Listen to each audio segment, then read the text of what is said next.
Assalamu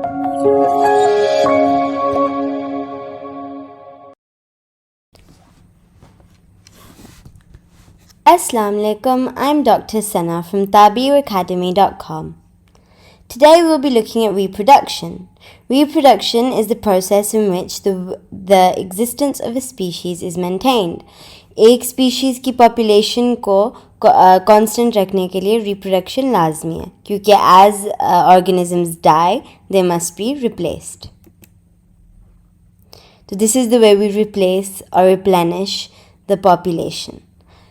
Human reproduction, sexual reproduction.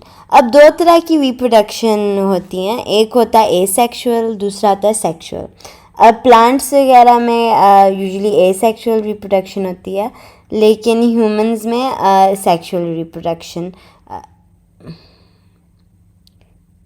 Human reproduction. अब पहली बात है कि दो तरह की रिप्रोडक्शन होती हैं, सेक्सुअल एंड एसेक्सुअल. अब क्योंकि हम ह्यूमन रिप्रोडक्शन पढ़ रहे हैं तो हम सेक्सुअल रिप्रोडक्शन पढ़ेंगे जो कि ह्यूमंस में होती है. इसमें यह होता है कि एक मेल और फीमेल स्पीशीज़ होना लाजमी है और उनकी डिफरेंट अलग अलग रिप्रोडक्टिव सिस्टम्स होती हैं. Let's start by studying the male reproductive system.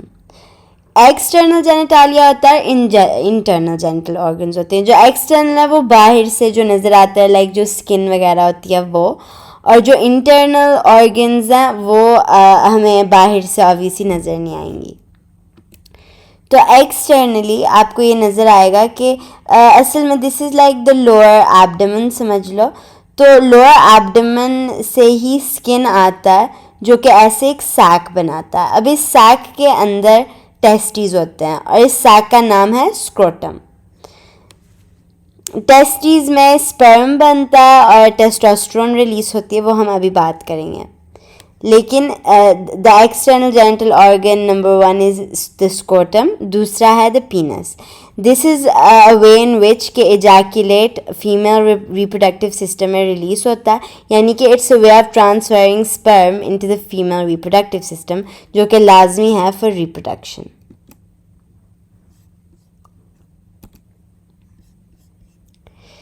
तो इंटरनल जेनिटल ऑर्गन्स में एक तो टेस्टीज है,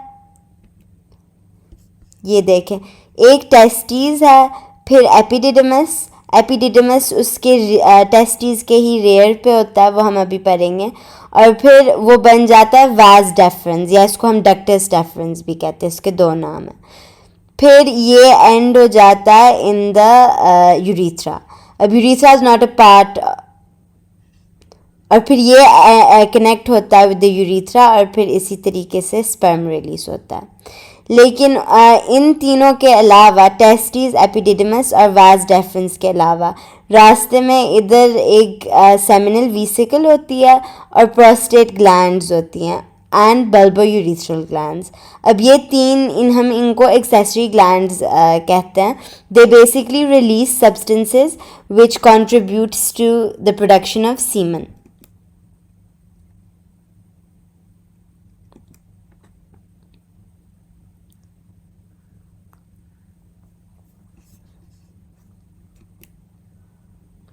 तो let's start off with the testes. ये राउंड नहीं होते हैं, यानी कि गोल नहीं होते हैं. They are ovoid in shape, जैसे एक एग होता है. और हर टेस्टीज में सेमिनिफरस ट्यूब्यूल्स होते हैं. ये एक डक्टल सिस्टम है जो कि इसके अंदर होता है. अब आप इन्विजन करो कि इसके अंदर डक्ट्स हैं ऐसे ऐसे. एक तो डक्ट्स की एपिथेलियम से स्पर्म बनती है और डक्ट्स के दरमियान है इंटरस्टिशियल सेल्स. तो ये जो इंटरस्टिशियल सेल्स हैं इनसे टेस्टोस्टेरोन बनती है.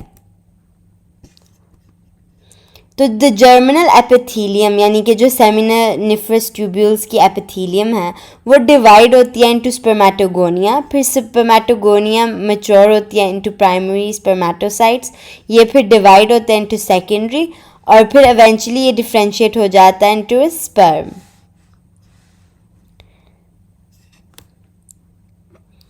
और जैसे मैंने कहा कि इंटरस्टिशियल सेल्स टेस्टोस्टेरोन सिक्रीट करती है, ये हमने इसका जिक्र किया during the hormone lecture in coordination and control. और ये टेस्टोस्टेरोन नेसेसरी है फॉर स्पर्म प्रोडक्शन। एपिडिडमिस, ये वही है जो कि टेस्टिस की बैक साइड पे होता है। अब ये टाइटली कॉइल्ड ट्यूब्स होते हैं, इस तरीके से प्लेस्ड होते हैं एंड इसमें होता यह है कि टेस्टिस में तो बन रहा है स्पर्म, एपिडिडमिस में स्टोर होता है और फिर वास डेफरेंस के थ्रू वो एवेंचुअली रिलीज हो जाता है and it connects the testis to the vas deferens. अब जो वास डेफरेंस है, इट्स जस्ट आपको नज़र आ रहा है जस्ट अ थिन ट्यूब जो कि एपिडिडमिस से यूरिथ्रा तक जाता है and it transports the sperm जो कि एपिडिडमिस में स्टोर्ड है जब इजैकुलेशन होने वाला हो। The production of sperm occurs in the testes, the storage occurs in the epididymis, और जो release है that's via the ductus deferens into the urethra. Accessory glands, तो जो एक्सेसरी ग्लैंड्स हैं ये जैसे मैंने कहा ये वेरियस चीज़ें सिक्रीट करते हैं और एंड पे एक एजैकुलेटरी फ्लूइड बनता है। तो पहला है सेमिनल वेसिकल। वास डेफरेंस जब गुजरता है तो उसके साथ ये अटैच्ड है इस पॉइंट पे। ये जो सैक है ये प्रोड्यूस करता है yellow sticky fluid, seminal fluid बन जाता है और इस फ्लूइड के अंदर फ्रुक्टोस होती है। और फ्रुक्टोस इसलिए नेसेसरी है कि स्पर्म का जो स्ट्रक्चर है it's a head with a wiggly tail. अब जो उसका टेल है या जो उसका फ्लैजेला है उसको एनर्जी चाहिए for the motility of sperm. अब वो मूव होगा तो वो फर्टिलाइज करेगा एग को और वो एग तक पहुंचेगा, तो उसकी मोटिलिटी के लिए फ्रुक्टोस लाजमी है। नेक्स्ट फिर वास डेफरेंस गुजरता है थ्रू द प्रोस्टेट। तो एक्चुअली ये पार्ट वास डेफरेंस का इजैकुलेटरी डक्ट्स उसको कहते हैं और प्रोस्टेट उनको सराउंड करता है। प्रोस्टेट अपना fluid which we call prostatic fluid release कर लेता है इनटू द सेमिनल फ्लूइड जो पीछे से आ रहा है, तो इसी तरीके से सीमन फॉर्म होता है। बल्बोयूरेथ्रल ग्लैंड्स भी होते हैं, वो प्रोस्टेट से थोड़े से नीचे होते हैं, इधर पड़े हुए हैं, वो भी वेरियस सी चीज़ें सेक्रीट करते हैं। Next the female reproductive system. इसमें जो चीज़ें हैं वो इस डायग्राम से आप इस सिस्टम में जो चीज़ें हैं वो डायग्राम से बेहतर समझ आएंगे। तो पहले अगर हम बाहर से अंदर की तरफ जाएं तो बाहर पहले वजाइना होता है और बाहर पहले वजाइना होता है and that's a muscular canal, ठीक है, ये एक्सटर्नल जेनिटल ऑर्गन्स में आता है। फिर जो इंटरनल जेनिटल ऑर्गन्स हैं वो एक है यूट्रस, उसका एक सर्विक्स है, बॉडी है और फंडस है। यूट्रस के बाद एक फिलोपियन ट्यूब होता है जो कि यूट्रस को ओवरीज के साथ कनेक्ट करता है। तो चार चीज़ें, एक्सटर्नल जेनिटालिया, फिर uterus, fallopian tube and ovaries. तो हम पहले ओवरीज पढ़ेंगे। ओवरीज दो हैं, ये दो ओवरीज हैं, एक इस तरफ और एक इस तरफ, और हर एक ओवरी बहुत छोटा सा है, इट्स द साइज ऑफ बादाम जितना उसका साइज है। हर ओवरी छोटा सा है बादाम जितना। ये अटैच होता है to the uterus via the fallopian tube जो मैंने कहा। और इसकी फंक्शन क्या है? ओवरी से मेनली हार्मोन्स रिलीज होती हैं, उसके अलावा इसके अंदर एक फॉलिकल मैच्योर होता है। फॉलिकल के अंदर होता है एक एग। अब जब फॉलिकल मैच्योर होता है तो इवेंचुअली जब उसकी मैचुरेशन फुल हो जाती है, जब एक फॉलिकल फुली मैच्योर हो जाता है तो उसके अंदर जो एग है वो रिलीज हो जाता है इनटू द फिलोपियन ट्यूब और फिर ही जाकर फर्टिलाइजेशन हो सकती है और रिप्रोडक्शन हो सकती है। तो इसके अंदर एक तो फॉलिकल मैच्योर होता है और दूसरा हार्मोन्स रिलीज होती हैं। हमने हार्मोन्स की अगेन कोऑर्डिनेशन एंड कंट्रोल की 3rd लेक्चर में इनका जिक्र किया। ईस्ट्रोजन जो कि फॉलिकल की मैचुरेशन के लिए होता है and secondary sex characteristics of women, और इसके फॉर्म्स हैं एस्ट्राडायोल, एस्ट्रोन एंड एस्ट्रायोल। उसके अलावा प्रोजेस्टेरोन होता है, ये यूट्रस की लाइनिंग को तैयार करता है in case of pregnancy, implantation of the embryo के लिए।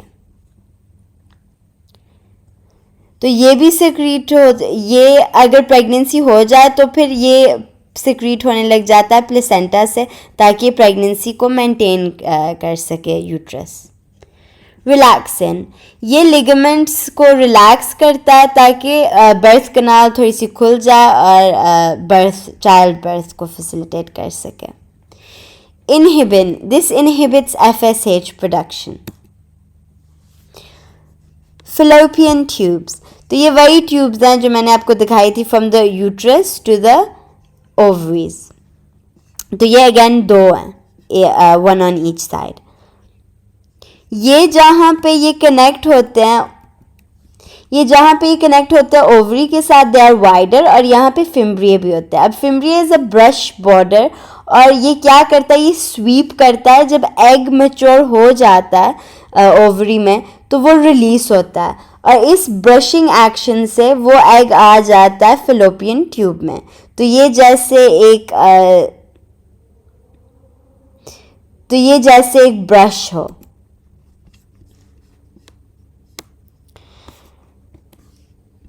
फिर होता ये है कि इसका ये जो प्रॉक्सिमल पार्ट है वहाँ पे आता है एग, और यहाँ उसकी साइट ऑफ फर्टिलाइजेशन होती है। तो एग की मैचुरेशन ओवरी में हुई और फर्टिलाइजेशन फिलोपियन ट्यूब में होती है। और फिर जो इम्प्लांटेशन है, अगर स्पर्म आकर इसको फर्टिलाइज कर ले तो जो एम्ब्रियो है it will be implanted in the uterus, और फिर बेबी इसी यूट्रस के अंदर ग्रो करेगी।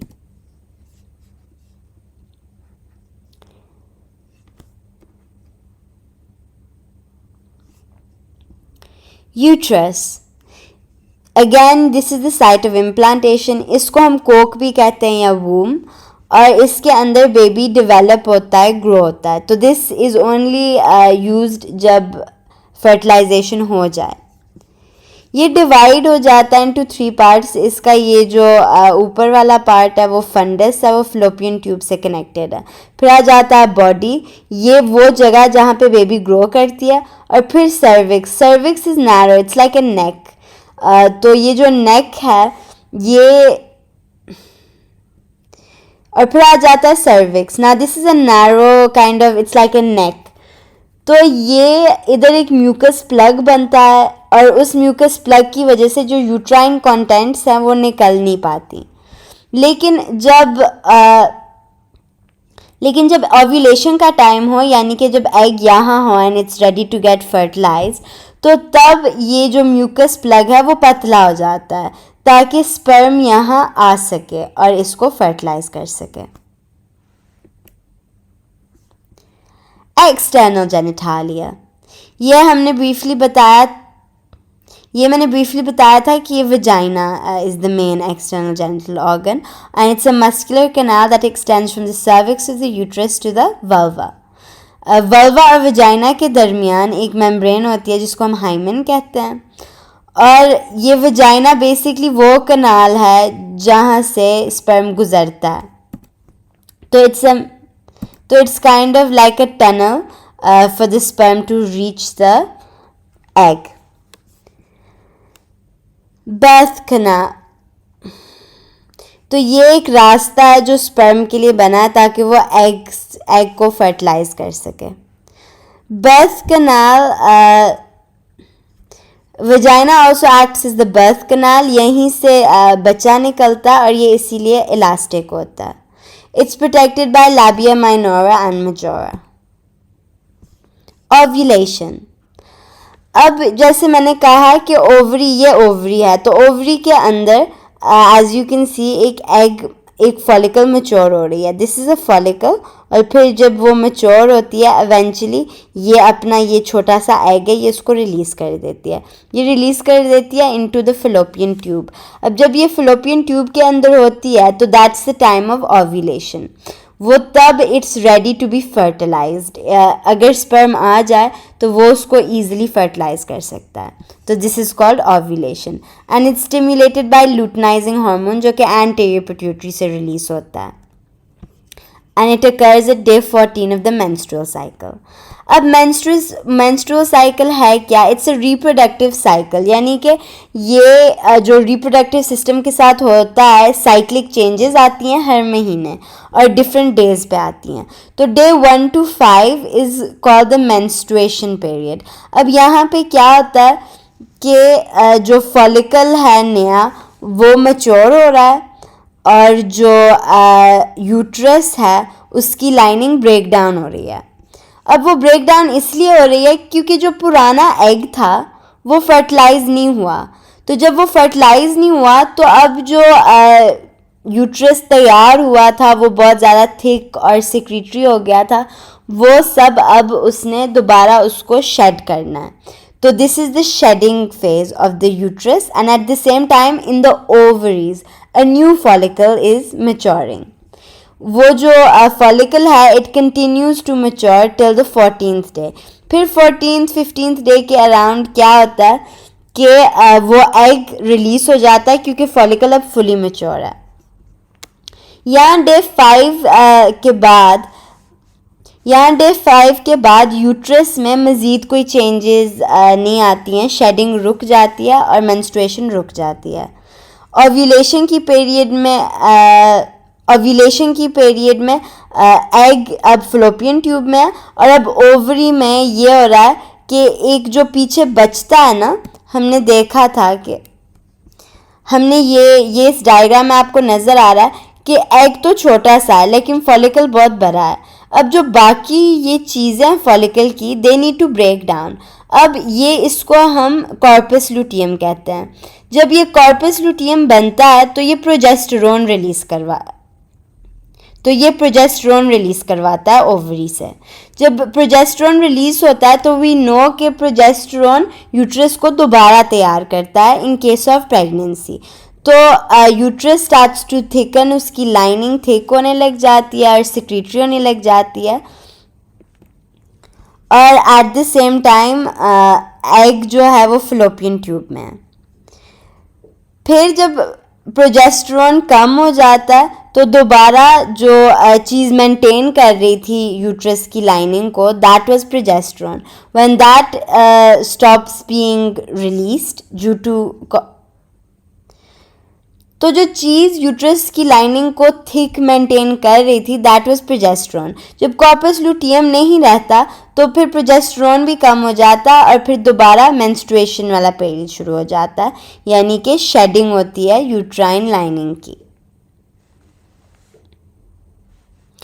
तो इसी तरीके से एक पूरा साइकिल है। अब मैंने आपको समझा दिया कि इसमें ओवरी में भी चेंजेस आती हैं और यूट्रस में भी चेंजेस आती हैं। That's all for today's lecture. Thank you for listening, and our next topic will be support and movement.